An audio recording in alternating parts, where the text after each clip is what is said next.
Chapter 9. Spring again. We begin to hew a cave. Jack makes a discovery. We drive the foul air from the cavern. The mother and her boys join us. We explore the cave.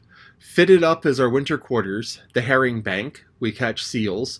Fishing on a grand scale. Isinglass and caviare. We visit our plantations. An expedition to establish a colony. The building of Woodlands. Jack and Fritz return to Falconhurst for provisions. Ernest and I explore. A beast with a bill. We build a canoe. Franz undertakes the education of Grumble. We continue our work at the cave. Carpet making. Thanksgiving Day. A startling salute. Athletics and shooting. Prize giving. Manufacture of birdlime. Fritz and Jack ride off for caoutchouc. Shoot a crane and a badger. Find woodlands turned upside down by monkeys. Discover ginseng. The winds at length were lulled, the sun shot his brilliant rays through the riven clouds, the rain ceased to fall, spring had come. No prisoners set at liberty could have felt more joy than we did as we stepped forth from our winter abode, refreshed our eyes with the pleasant verdure around us, and our ears with the merry songs of 1,000 happy birds, and drank in the pure, balmy spring. Our plantations were thriving vigorously. The seed we had sown was shooting through the moist earth. All nature was refreshed. Our nest was our first care, filled with leaves and broken and torn by the wind. It looked indeed dilapidated. We worked hard, and in a few days it was again inhabitable. My wife begged that I would now start her with the flax, and as early as possible. I built a drying oven, and then prepared it for her use. I also, after some trouble, manufactured a beetle reel and spinning wheel, and she and Franz were soon hard at work, the little boy reeling off the thread his mother had spun. I was anxious to visit Tentholm, for I feared that much of our precious stores might have suffered. Fritz and I made an excursion thither. The damage done to Falconhurst was nothing compared to the scene that awaited us. The tent was blown to the ground, the canvas torn to rags, the provisions soaked, and 2 casks of powder utterly destroyed. We immediately spread such things as we hoped yet to preserve in the sun to dry. The pinnace was safe, but our faithful tub-boat was dashed to pieces, and the irreparable damage we had sustained made me resolve to contrive some safer and more stable winter quarters before the arrival of the next rainy season. Fritz proposed that we should hollow out a cave in the rock, and, though the difficulties such an undertaking would present appeared almost insurmountable, I yet determined to make the attempt. We might not, I thought, hew out a cavern of sufficient size to serve as a room, but we might at least make a cellar for the more valuable and perishable of our stores. Some days afterward, we left Falconhurst with a cart laden with a cargo of spades, hammers, chisels, pickaxes, and crowbars, and began our undertaking. On the smooth face of the perpendicular rock, I drew a chalk the size of the proposed entrance, and then, with minds bent on success, we battered away. 6 days of hard and incessant toil made but a little impression. I do not think that the whole would have been satisfactory shelter for even Master Nips. But we still did not despair, and we were presently rewarded by coming to softer and more yielding substance. Our work progressed, and our minds were relieved. On the 10th day, as our persevering blows were falling heavily, Jack, who was working diligently with a hammer and crowbar, shouted, "Gone, father, my bar has gone through the mountain." "Run around and get it," laughed Fritz. "Perhaps it's dropped into Europe. You must not lose a good crowbar." "But really, it is, though. I went right through the rock. I heard it crash down inside. Oh, do come and see," he shouted excitedly. We sprang to his side, and I thrust the handle of my hammer into the hole he spoke of. It met with no opposition. I could turn it in any direction I chose. Fritz handed me a long pole. I tried the depth with that. Nothing I could feel. A thin wall, then, was all that intervened between us and a great cavern. With a shout of joy, the boys battered vigorously at the rock. Piece by piece fell, and soon the hole was large enough for us to enter.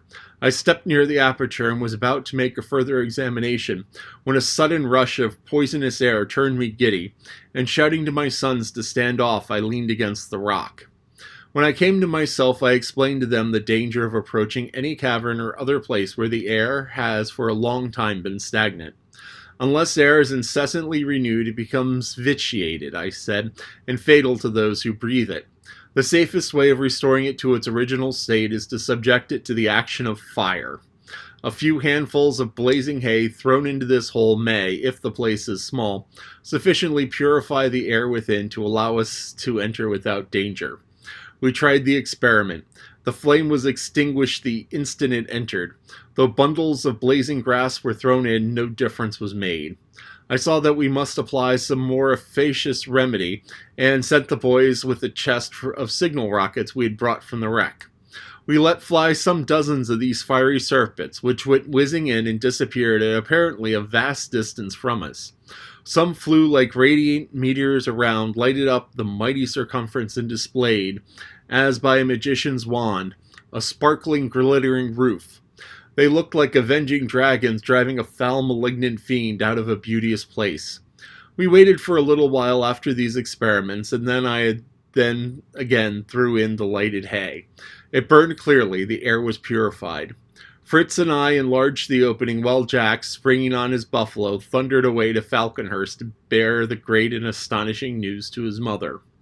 Great must have been the effect of Jack's eloquence on those at home, for the timbers of the bridge were soon again resounding under the swift but heavy tramp of his steed, and he was quickly followed by the rest of our party in the cart. All were in the highest state of excitement. Jack had stowed in the cart all the candles he could find, and we now, lighting these, shouldered our arms and entered. I led the way, sounding the ground as I advanced with a long pole, that we might not fall unexpectedly into any great hole or chasm. Silently we marched, the mother, the boys, and even the dogs, seeming overawed with the grandeur and beauty of the scene. We were in a grotto of diamonds, a vast cave of glittering crystal. The candles reflected on the walls a golden light, bright as the stars of heaven, while the great crystal pillars rose from the floor like mighty trees, mingling their branches high above us, and drooping in hundreds of stalactites, which sparkled and glittered with all the colors of the rainbow. The floor of this magnificent palace was formed of hard, dry sand, so dry that I saw at once that we might safely take up our abode therein without the slightest fear of danger from the damp. From the appearance of the brilliant crystals round, I suspected their nature. I tasted a piece. This was a cavern of rock salt. There was no doubt about it. Here was an unlimited supply of the best and purest salt. But one thing detracted from my entire satisfaction and delight. Large crystals lay scattered here and there, which, detached from the roof, had fallen to the ground. This, if apt to recur, would keep us in constant peril. I examined some masses and discovered that they had all been recently separated, and therefore concluded that the concussion of air occasioned by the rockets caused their fall. To satisfy ourselves, however, that no more pieces tottering above us, we discharged our guns from the entrance and watched the effect. Nothing more fell. Our magnificent abode was safe. We returned to Falconhurst with minds full of wonder at our new discovery and plans for turning it into the best possible advantage.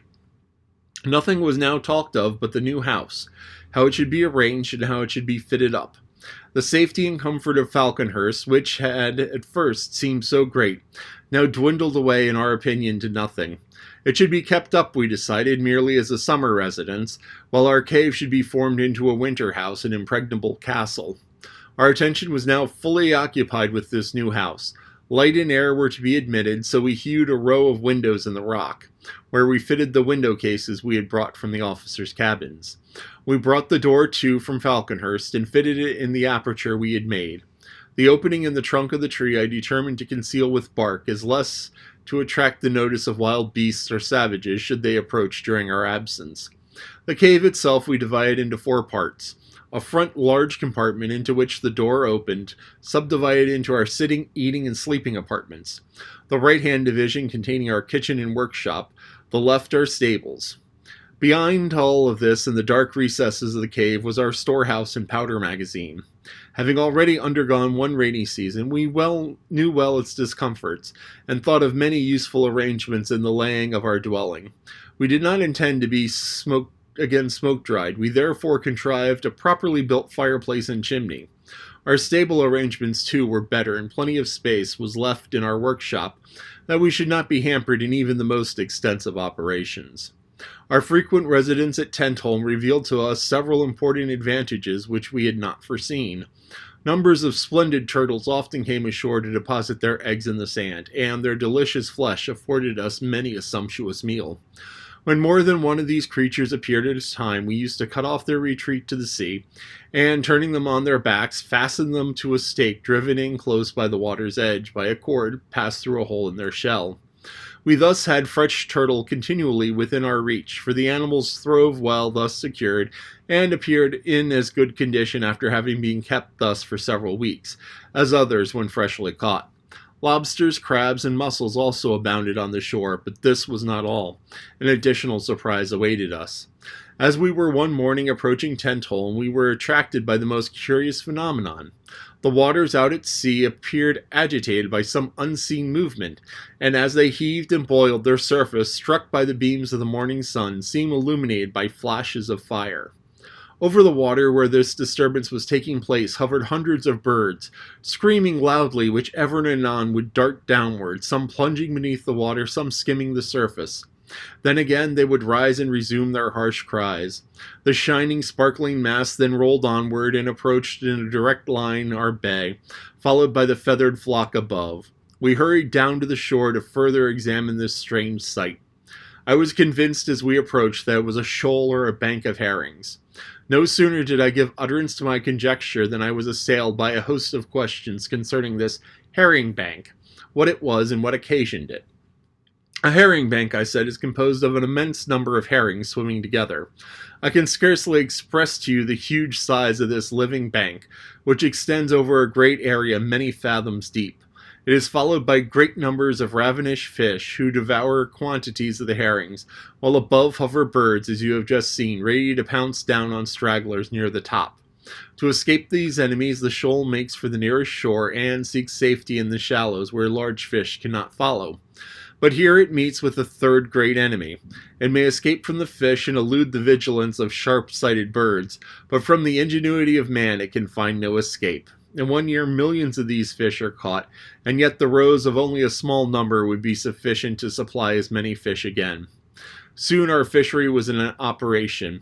Jack and Fritz stood in the water with baskets and bailed out the fish as one bails water with a bucket, throwing them to us and shore.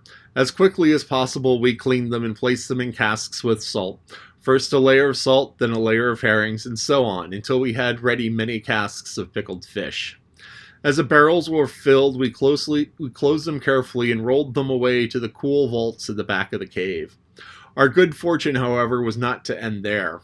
A day after the herring fishery was over and the shoal had left our bay, a great number of seals appeared, attracted by the refuse of the herrings which we had thrown to the sea. Though I feared they would not be suitable for our table, we yet secured a score or two for the sake of their skins and fat. The skins we drew carefully off for harness and clothing, and the fat we boiled down for oil, which we put aside in casks for tanning, soap-making, and burning in lamps. These occupations interfered for some time with our work at Rock House, but as soon as possible we returned to our labor with renewed vigor. I know that the salt crystals had for their base a species of gypsum, which I knew might be of great service to us in our building operations as plaster. As an experiment, I broke off some pieces and, after subjecting them to great heat, reduced them to a powder. This plaster, had formed with water, was smooth and white, and as I then had no particular use which to put it, I plastered over some of the herring casks, that they might be perfectly certain that all air was excluded. The remainder of the casks I left as they were, for I presently intended to preserve their contents by smoking. To do this, the boys and I built a small hut of reeds and branches, and then we strung our herrings on lines across the roof. On the floor we lit a great fire of brushwood and moss, which threw out dense smoke, curling in volumes around the fish, and they, in a few days, seemed perfectly cured. About a month after the appearance of the herrings, we were favored by the visit of other shoals of fish. Jack espied them first and called to us that a lot of young whales were off the coast. We ran down and discovered the bay apparently swarming with great sturgeon, salmon, and trout, all making for the mouth of the Jackal River, that they might ascend it and deposit their spawn among the stones. Jack was delighted at his discovery. "Here are proper fish," he exclaimed. "None of your paltry fry. How do you preserve these sort of fish? Potted, salted, or smoked?" "Not so fast," said I, "not so fast. Tell me how they are to be caught, and I will tell you how they are to be cooked."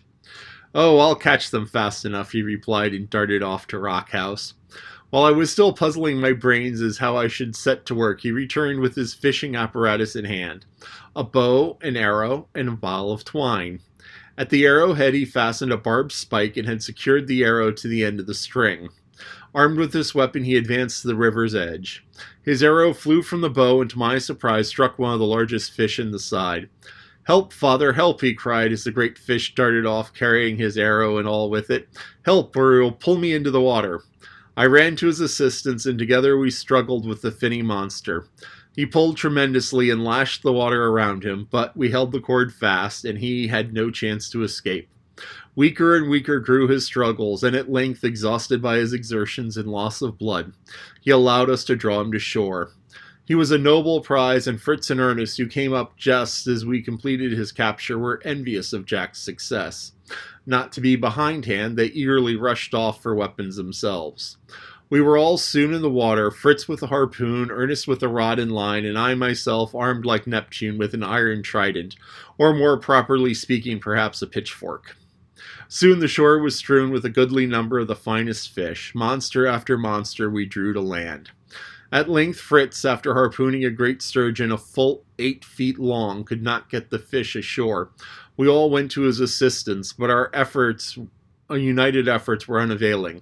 The buffalo proposed my wife and went off with Jack for Storm.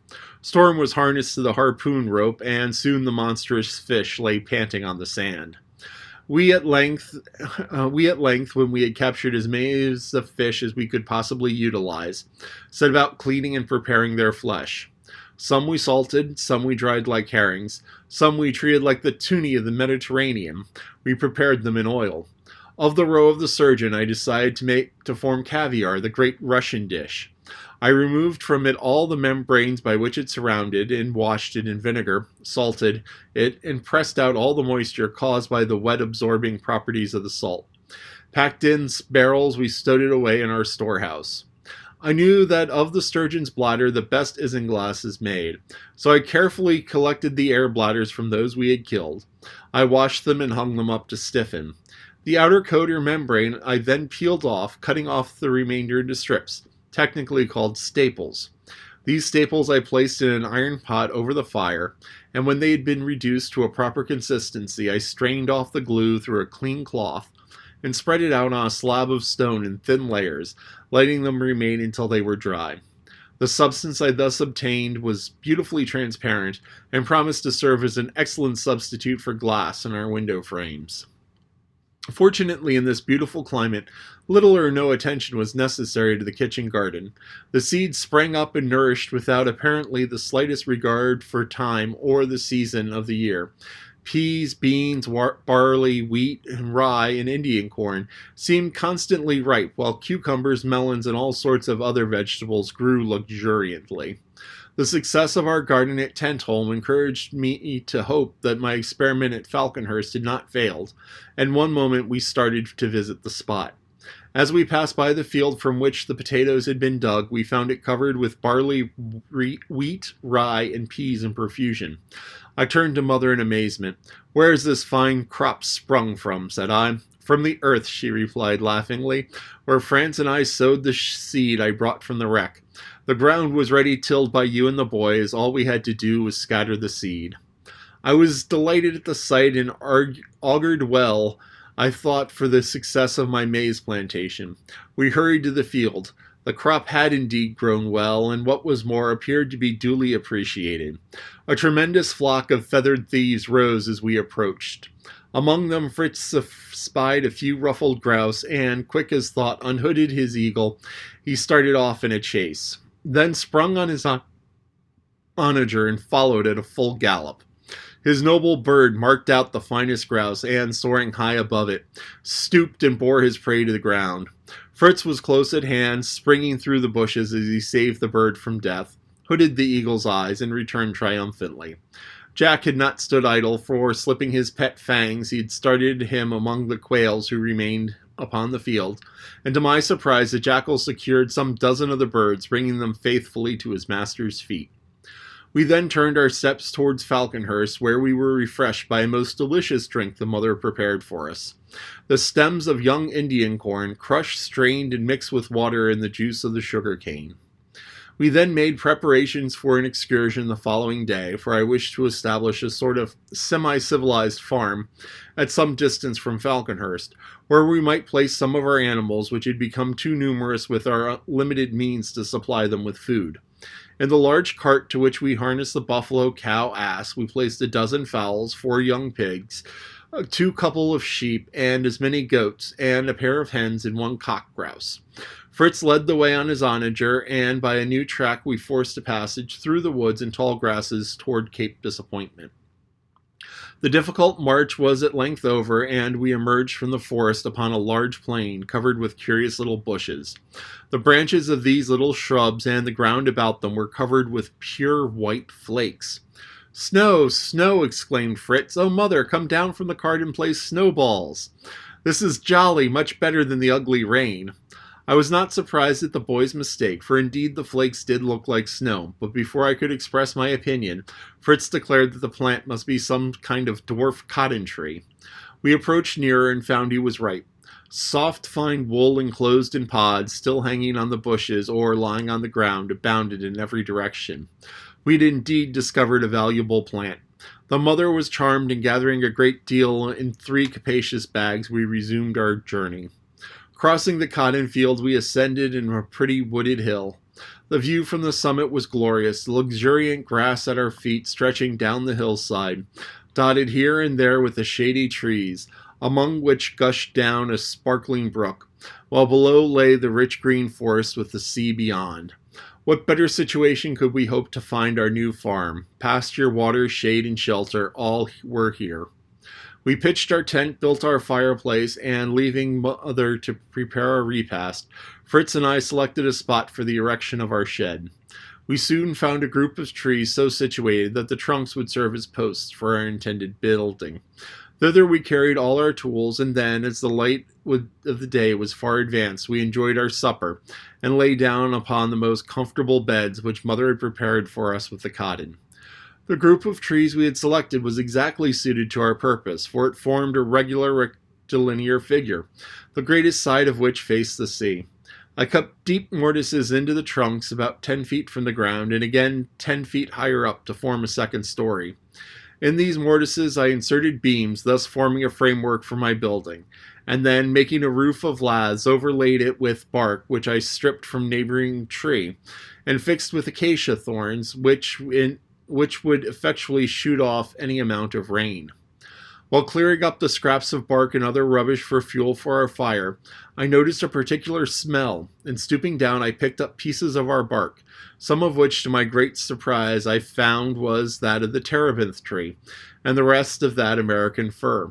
The goats, too, made an important discovery among the same heap, for we found them busily rooting out pieces of cinnamon, a most delicious and aromatic spice. From the fir, I said to my boys, we get turpentine and tar, and thus it is the fir tree that becomes a valuable article in commerce, so that we may look forward to preparing pitch for our yacht, with tar and oil, you know, and cart grease too, with tar and fat. I do not know that you will equally appreciate the terebinth tree. A gum issues from incisions in the bark which hardens in the sun and becomes transparent as amber. When burned, it gives forth a most delicious perfume, and when dissolved in spirits of wine, forms a beautiful transparent varnish. The completion of our new farmhouse occupied us several days.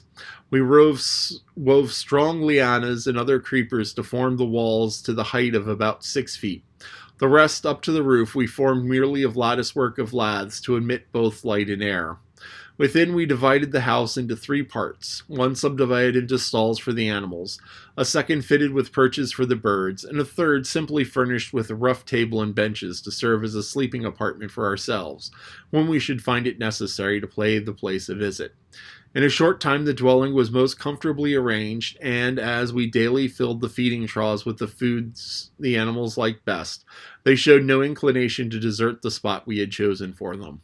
Yet, hard as we had worked, we found that the provisions we had brought with us would be exhausted before we could hope to be able to leave the farm. I therefore dispatched Jack and Fritz for fresh supplies. During their absence, Ernest and I made a short excursion into the neighborhood, that we might know more exactly the character of the country near our farm. Passing over a brook which flowed toward the wall of rocks, we reached a large marsh. As we walked round it, I noticed with delight that it was covered with the rice plant growing wild in the greatest profusion. Here and there only were there any ripe plants, and from those rose a number of ruffled grouse, which at both Ernest and I let fly. Two fell, and Fangs, who was with us, brought them to our feet. As we advanced, Nip skipped from the back of his steed Juno and began to regale himself on some fruit, at a short distance off. We followed the little animal and found him devouring delicious strawberries. Having enjoyed the fruit ourselves, we filled the hamper Nips always carried and secured the fruit from his pilfering paws with leaves fixed firmly down. I then took a sample of the rice seeds to show Mother, and we continued our journey.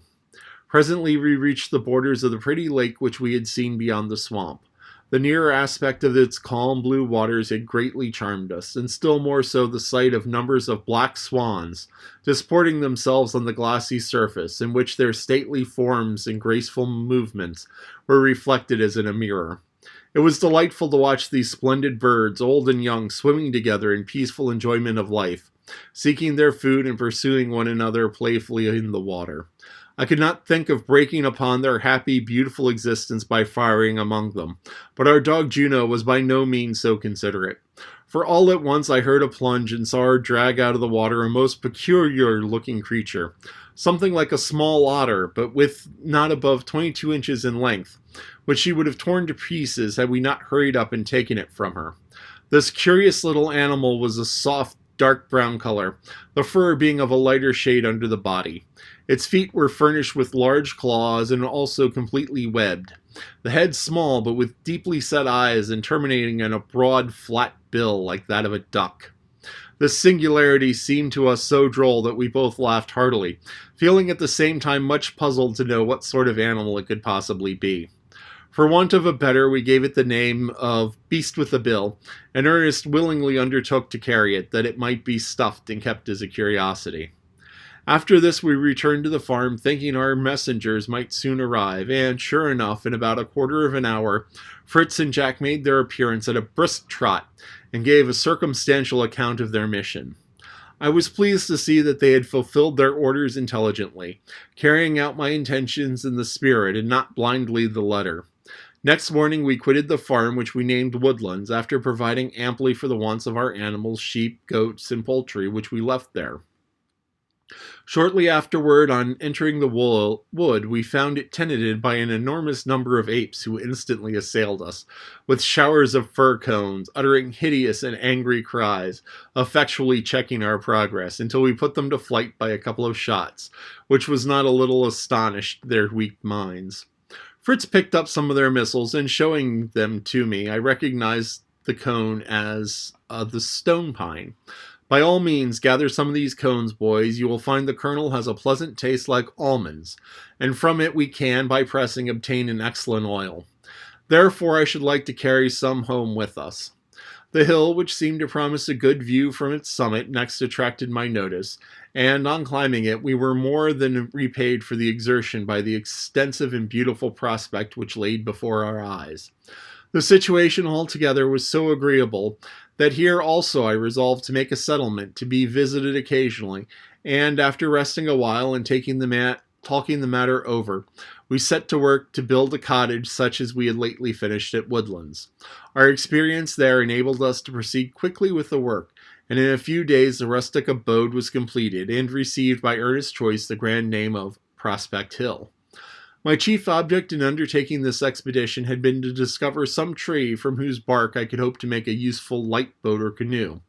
Hitherto I had met with none at all fit for my purpose, but not despairing of success, I began, when the cottage was built, to examine carefully the surrounding wood, and after considerable trouble came upon two magnificent tall straight trees, the bark of which seemed something like that of the birch.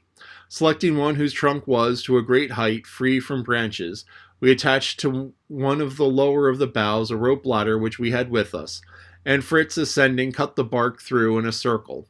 I did the same at the foot of the tree, and then from between the circle we took a narrow perpendicular strip of bark entirely out, so that we could introduce the proper tools by which to gradually loosen and raise the main part, so as to finally separate it from the tree uninjured and entire.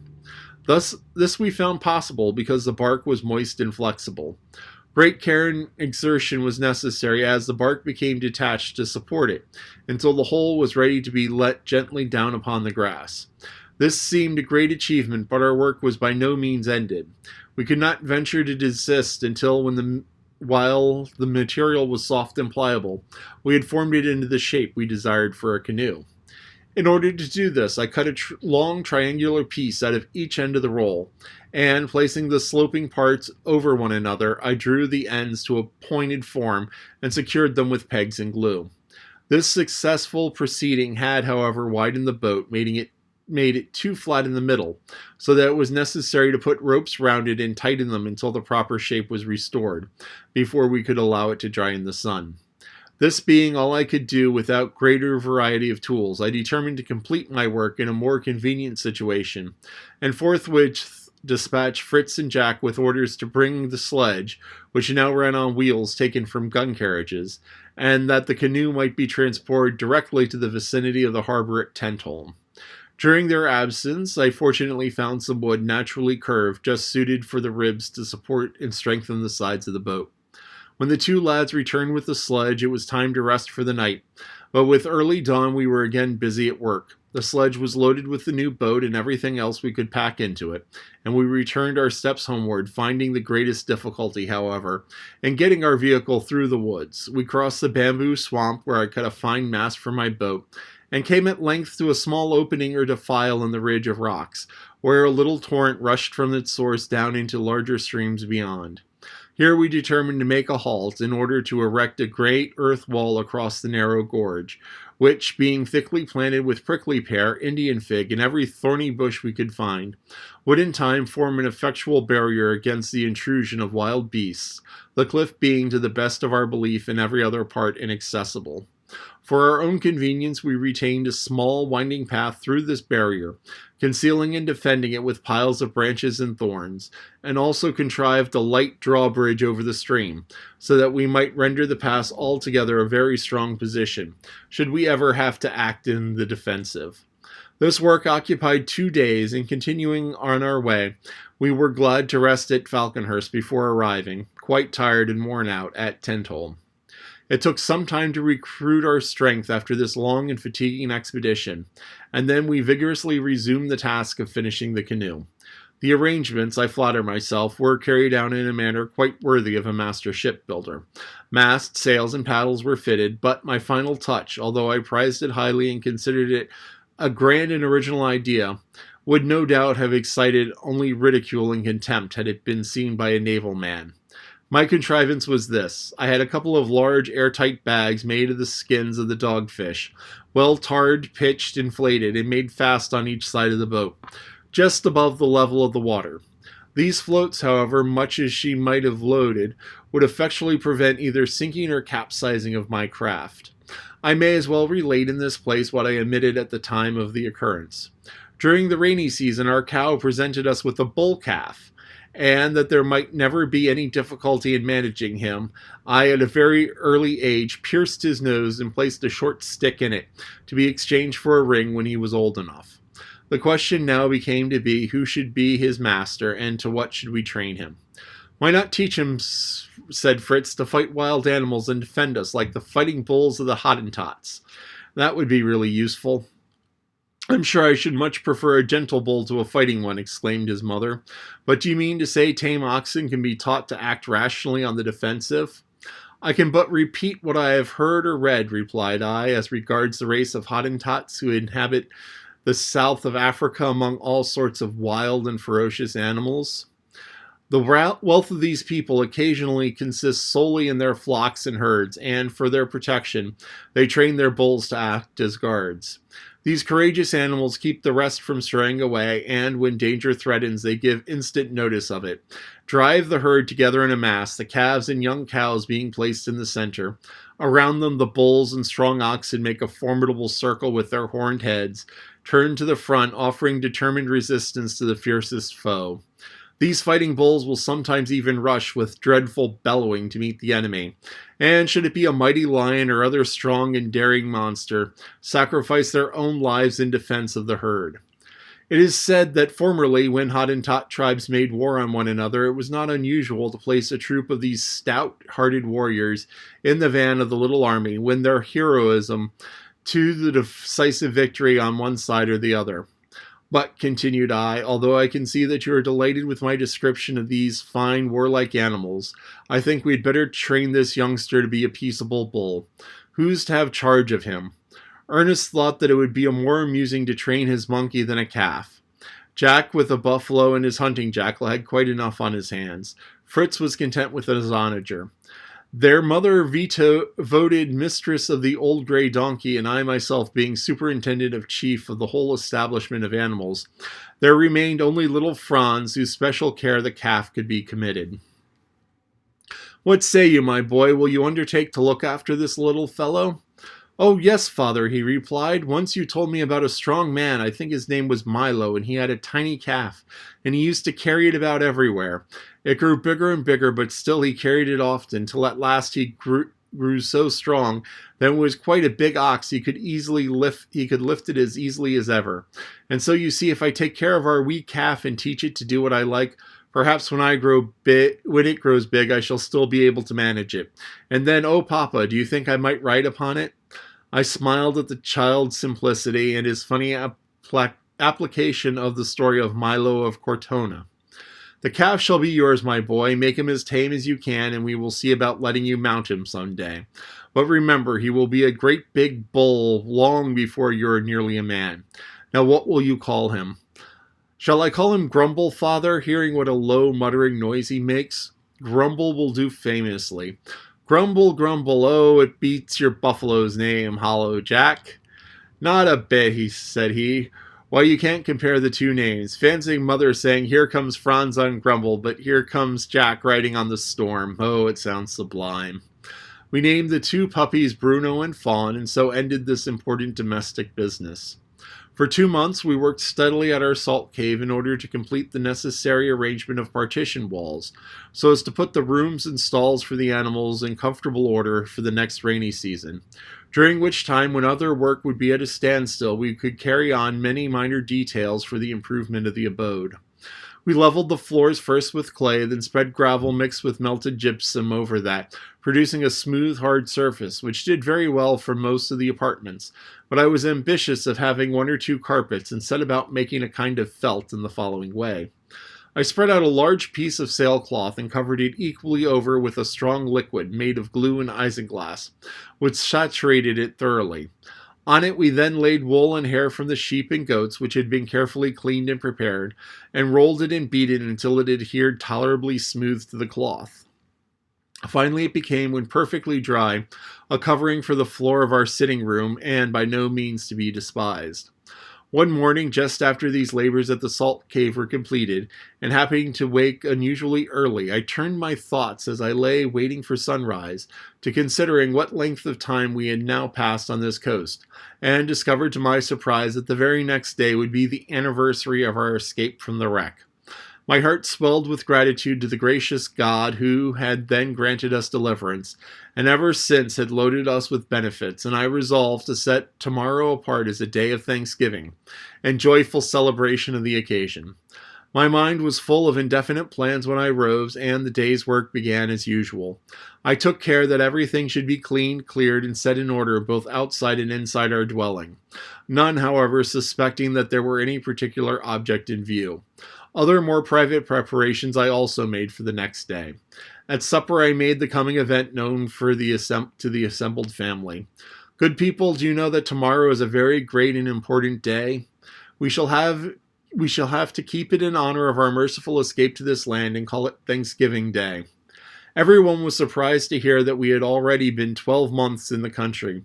Indeed, my wife believed that I might have been mistaken until I showed her how I calculated regularly ever since the 31st of January, on which day we were wrecked, by marking off on my almanac the Sundays as they arrived for the remaining 11 months of the year.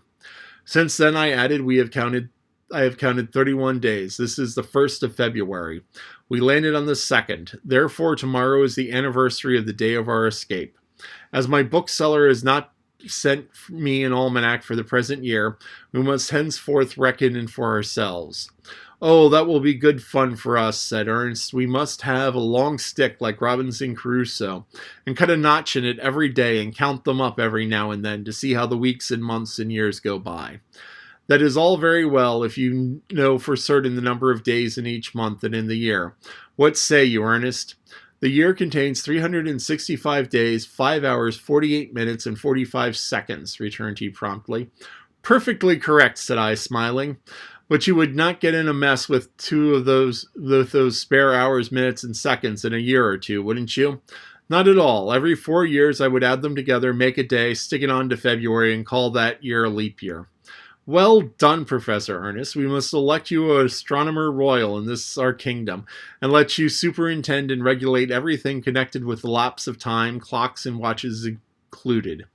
Before they went to sleep, I could hear my boys whispering among themselves about Father's mysterious allusions to the next day's festival and rejoicings. But I offered no explanations and went to sleep, little guessing that the rogues had laid a counterplot, far more surprising than my simple plan for their diversion. Nothing less than the roar of artillery startled me from my sleep at daybreak the next morning. I sprang up and found my wife as alarmed as I by the noise. Otherwise, I should have been much inclined to believe it a fancy. Fritz, dress quickly and come with me, cried I, turning to his hammock. Lo, it was empty. Neither he nor Jack were to be seen. Although bewildered, I was hastily dressing when their voices were heard, and they rushed in, shouting, "Hurrah! Didn't we rouse you with a right good thundering salute?" By perceiving at a glance we had been seriously alarmed, Fritz hastened to apologize for the thoughtless way in which they had sought to do the honor of the day of Thanksgiving, without considering that an unexpected cannon shot would startle us unpleasantly from our slumbers. We readily forgave the authors of our alarm in consideration of the good intention which had prompted the deed, and satisfied that the day had been duly inaugurated, we went quietly to breakfast. Afterward, we sat together for a long time, enjoying the calm beauty of the morning, and talking of all that had taken place on the memorable days of the storm a year ago. For I desired that the awful events of that time should live in remembrance of my children, with a deepening sense of gratitude for our deliverance.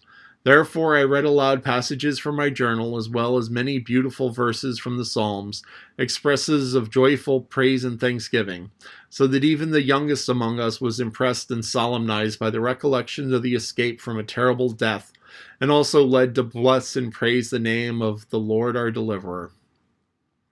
Dinner followed shortly after this happy service, and I then announced for the afternoon a grand display of athletic sports, in which I and my wife were to be spectators and judges. Oh, Father, what a grand idea! Oh, how jolly! Are we to run races? And prizes? Will there be prizes? The judges offer prizes for competition in every sort of manly exercise, replied I. Shooting, running, riding, leaping, climbing, swimming. We will have an exhibition of your skill in all. Now for it. Trumpeters, sound for the opening of the lists. Uttering these last words in a stentorian voice and wildly waving my arms toward a shady spot where the ducks and geese were quietly resting had the absurd effect I intended. Up they all started in a fright, gabbling and quacking loudly to the infinite amusement of the children, who began to bustle about in eager preparations for the contest, and begging to know what they were to begin. Let us have shooting first, and the rest when the heat of the day declines. Here is a mark I've got ready for you, said I, producing a board roughly shaped like a kangaroo, and of about the size of one. The target was admired, but Jack could not rest satisfied till he had added ears and a long leather strap for a tail. It was then fixed in the attitude most characteristic of the creature, and the distance for firing was measured off. Each of the three competitors was to fire twice. Fritz hit the kangaroo's head each time, Ernest hit the body once, and Jack, by a lucky chance, shot the ears clean away from the head, a feat which raised a shout of laughter. A second trial with pistols ensued, in which Fritz came off again the victor. Then, desiring the competitors to load with small shot, I threw a little board as high as I possibly could in the air, each in turn aiming at and endeavoring to hit it before it touched the ground. In this I found to my surprise that the sedate Ernest succeeded quite as well, and more as his more impetuous brother Fritz. As for Jack, his flying board escaped wholly uninjured. After this followed archery, which I like to encourage, foreseeing that a time may come when ammunition would fail. And in this practice I saw with pleasure that my elder sons were really skillful. Even little Franz acquitted himself well. A pause ensued, and then I started a running match. Fritz, Ernest, and Jack were to run to Falconhurst by the most direct path. The first to reach the tree was to bring me, in proof of his success, a penknife I had accidentally left on the table of my sleeping room. At the given signal, away the racers went in fine style. Fritz and Jack, putting forth all of their powers, took the lead at once, running in advance of Ernest, who started at a good steady pace, which I predicted he would be better able to maintain than such a furious rate as his brothers. But long before we expected to see them back, a tremendous noise of galloping caused us to look with surprise toward the bridge, and Jack made his appearance, thundering along on his buffalo with the onager and donkey tearing after him riderlessly, and the whole party in wildest spirits. "Hello," cried I, "what sort of foot race do you call this, Mr. Jack?" He shouted merrily as he dashed up to us, then flinging himself off, saluting us in a playful way. "I very soon saw," said he, "that I hadn't a chance, so, renouncing all idea of the prize, I caught Storm and made him to gallop home with me, to be in time to see the others come puffing in. Lightfoot and old Grizzle chose to join me. I never invited them. By and by the other boys arrived, Ernest holding up the knife in a token of being the winner, and after hearing all particulars about the running, and that he had reached Falconhurst 2 minutes before Fritz, we proceeded to test the climbing powers of our youthful athletes. In this exercise Jack performed wonders. He ascended with remarkable agility the highest palm whose stems he could clasp, and when he put on his sharkskin buskins, which enabled him to take a firm hold of larger trees, he played antics like a squirrel or a monkey, peeping and grinning at us, at first on one side of the stem and then the other in a most diverting way. Fritz and Ernest climbed well, but could not come near the grace and skill of their active, lively young brother. Riding followed, and marvelous feats were performed, Fritz and Jack proving themselves very equal in their management of different steeds. I thought that the riding was over when little Franz appeared from the stable in the cave, leading a young Grumble, the bull calf with a neat saddle of kangaroo hide and a bridle passed through his nose ring. The child saluted us with a pretty air of confidence, exclaiming, "Now, most learned judges, proceed to see something quite new and wonderful. The great bull tamer, Milo of Cortana, desires the honor of exhibiting before you." Then, taking a whip and holding the lead of a long cord, he made the animal, at the word of command, walk, trot, gallop in a circle around him. He afterward mounted and showed off Grumble's somewhat awkward paces. The sports were concluded by swimming matches, and the competitors found a plunge in the salt water very refreshing after their varied exertions. Fritz showed himself a master of the art. At home in the element, no moment betokened either exertion or weariness. Ernest exhibited too much anxiety and effort, while Jack was far too violent and hasty and soon became exhausted. Franz gave token of future skill. By this time it was getting late. We returned to our dwelling, the mother having preceded us in order to make arrangements for the ceremony of the prize giving. We found her seated in a great state with the prizes set out by her side. The boys marched in, pretending to play various instruments in imitation of a band, and then all four, bowing respectfully, stood before her like the victors in a tournament of old, awaiting the reward of valor from the Queen of Beauty, which she bestowed with a few words of praise and encouragement. Fritz, to his immense delight, received as a prize for shooting and swimming a splendid double-barreled rifle and a beautiful hunting knife. To Ernest, as winner of the running match, was given a handsome gold watch. For climbing and riding, Jack had a pair of silver-plated spurs, a riding whip, both of which gave him extraordinary pleasure. Franz received a pair of stirrups and a driving whip made of rhinoceros hide, which we thought would be of use to him in the character of a bull trainer. When the ceremony was supposed to be over, I advanced and solemnly presented my wife a lovely workbox, filled with every imaginable requirement for a lady's work table, which she accepted with equal surprise and delight. The whole entertainment afforded the boys such intense pleasure, and their spirits rose to such a pitch, that nothing would serve them but another salvo of artillery, in order to close with befitting dignity and honor so great a day. They gave me no peace till they had leave to squander some gunpowder, and then at last their excited feelings seemed relieved, and we were able to sit down to supper. Shortly afterward, we rejoined in family worship and retired to rest.